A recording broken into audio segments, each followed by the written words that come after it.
ni Luis si Floyd tsaka si Sidon. Tama. Floyd lang. Si Floyd lang. Hinatid po muna ni Luis si Floyd sa kala Floyd po. Tapos nandun po kami natira po sa malapit kay Lorenzo. Doon po namin kasi nantay po si Luis bago po bumalik. Tapos ayun po, hinatid po muna ni Luis si Floyd. Meron po magkakaibigan po doon, mga kaibigan po ni Renzo. Para tinanong po siya kung marunong po siya magmotor. Tapos parang sagot po ni Renzo, marunong daw po. Tapos yun, parang nagkaanuan po, parang sa term nun? May term yun eh. Ganyahan parang ganun. Mga ganun po. Tapos, tara po nila si Susi. Yan, tapos tinesting po yung... Ano lang po siya eh. Mga ganun pa kalay pag dito. Dito tapos dyan lang sa gate. Dito po, tapos dyan lang po sa gate yung layo. Yun ba? Ganun. Tapos po, ang kwento po sa akin ni Renzo po nun. Kasi, pumunta po sa akin si Renzo nun. Tapos nangingi po ng sorry. Sabi po sa akin ni Renzo, Kirib, sorry kasi na discrash yung motor mo. Tapos pinuntahan po namin yung insidente pong nangyari.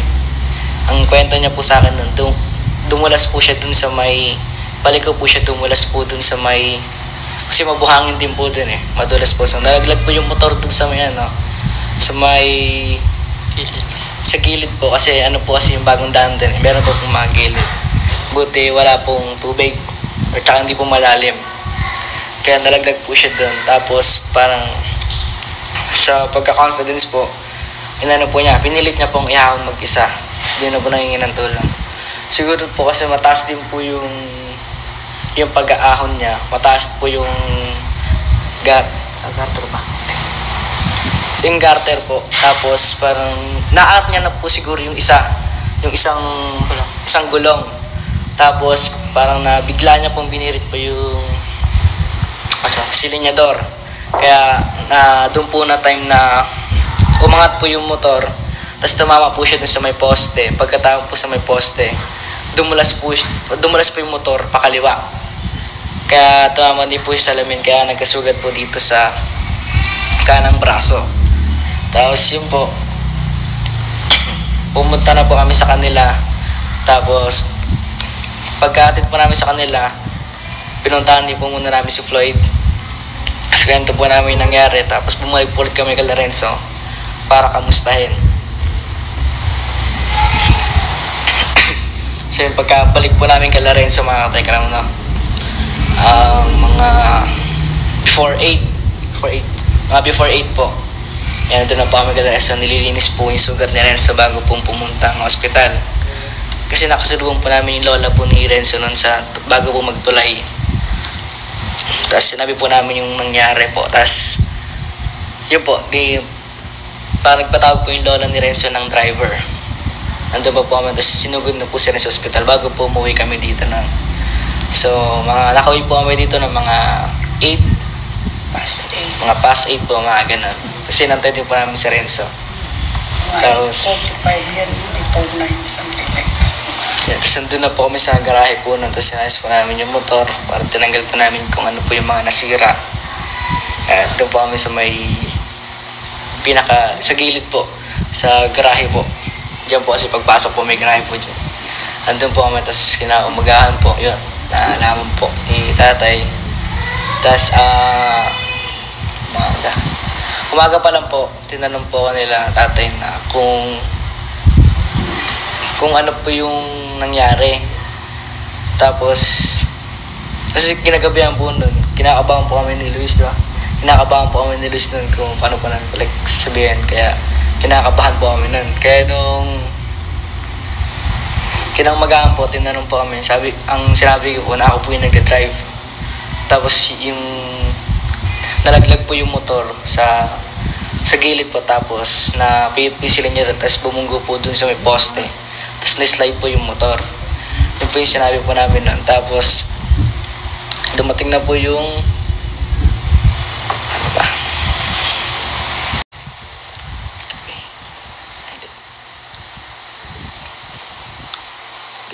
gabi na po ba yan, tay?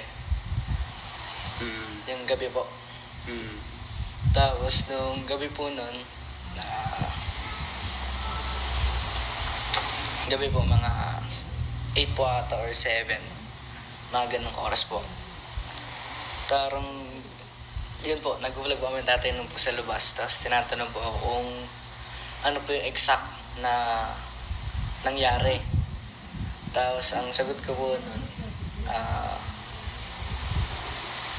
una po, nanghiraw po yung kaibigan ko. Tapos sumunod po, nalaglag po siya dun sa may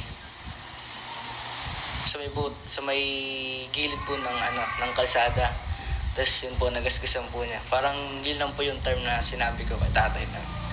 Kaya medyo po si tatay nun. Tapos yun po, kinabukasan po nun. Kinabukasan na po nun na pinatawag po si Renzo. Pero before mangyari po yung before po yung pag kinagabihan pa lang po nun, parang pinatawag na po si Renzo kasi hindi po siya pwede gabihin po sa kanila. Dahil tatrauma na rin po yung mga lola at lola niya po sa nangyari. Tapos yun po, kinamagahan po, pinatawag po si Renzo. Tapos yun po yung napanood niyo po sa vlog nun. Tapos kaya medyo galit po si tatay sa amin ni Luis. Dahil po di po kami nagsabi na meron po palang nadamay po na tao. Tapos yun po, kaya ito po yung paglilinaw po namin ni Luis sa nangyari.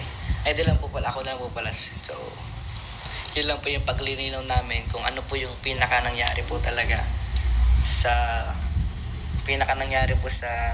insidente po. Kasi ang alam nyo lang po is pinahiram ko lang po ng motor. Tapos di nyo po alam na ginabi po kami nun. So yun lang po. Ano pa? So yun lang po. Basa ka siguro po yan ng comment. Magsimula una. Tapos kahit mga 10 lang. Para yung mga nag-aalala, yung nalulungkot, ba't daw ko kayo pinagalitan, yung mga nagmamahal sa inyo. Basahin ko po yung pinakaratay. Pati po yung Pangalan. Sayo po ni Tita or Tito Abner Buwa 6742. Sa part po ni Dave at Luis, naiintindihan ko po sila, natatakot po siguro sila, kaya di agad sinabi. Kaya intindihin na lang po natin sila, isipin na lang accident lahat. Magtiwala po si Dave sa bata dahil pagkaalam niya, marunong siya magmotor, hindi po masisisi ko Dave siya, magbigay lang po talaga siya. Dito po ang masasagot ko po dito, yung sa marunong naman po talaga yung bata magmotor.